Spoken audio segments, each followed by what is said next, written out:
il y a comme toute une notion par rapport aux âmes sœurs et aux âmes jumelles, j'ai l'impression, qui est romantisée. Je sais que parfois, quand on est à la recherche, quand on a envie d'avoir un amoureux, on a parfois tendance à se contenter.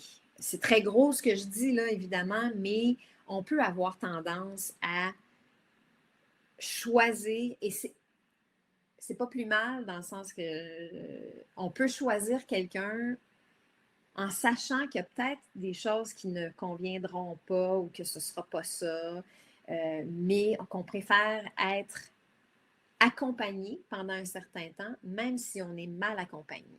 Ça se peut aussi. Si le choix est fait de façon consciente, c'est très correct aussi. On peut choisir d'avoir un compagnon pour dire j'ai envie d'un compagnon en ce moment pour telle raison ou telle raison ou telle raison. C'est peut-être pas l'homme de ma vie ou la femme de ma vie, mais en ce moment, ça me suffit parce que ça répond à tel ou tel besoin. Ensuite, il y a toujours deux côtés de la médaille, c'est-à-dire qu'il faut que ça réponde à certains besoins quand on rencontre quelqu'un.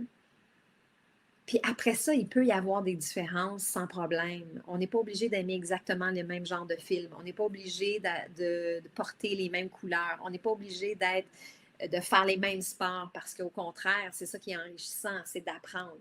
Mais par contre, des valeurs de base comme le respect, l'écoute, le support, il y a des choses comme ça pour moi qui, ça justement, c'est ce que vous pouvez reconnaître avec le cœur. Ça, c'est des choses qui sont de base dans une relation et qui sont différentes pour chacun. Il y a quand même une base de respect, du moins, et d'écoute, et bon, et d'échange et de partage qui doivent être là. Euh, que ce soit aussi sans attente, donc une ouverture aussi. Donc, il y a tout ça pour aller clarifier vraiment ce qui se passe pour vous et ce que vous souhaitez vraiment et pour que ça devienne plus facile d'identifier à la rencontre de certaines personnes. Ensuite, l'autre chose, dépendamment de où vous en êtes, c'est par exemple si vous rencontrez telle personne ou telle autre personne, vous pouvez vous imaginer en méditation de faire les connexions, de voir au niveau des chakras, voir qu'est-ce qui se passe tout simplement et d'aller voir pour les chakras, tous les chakras de cette personne-là, ce que vous ressentez aussi. C'est très intuitif comme exercice à faire,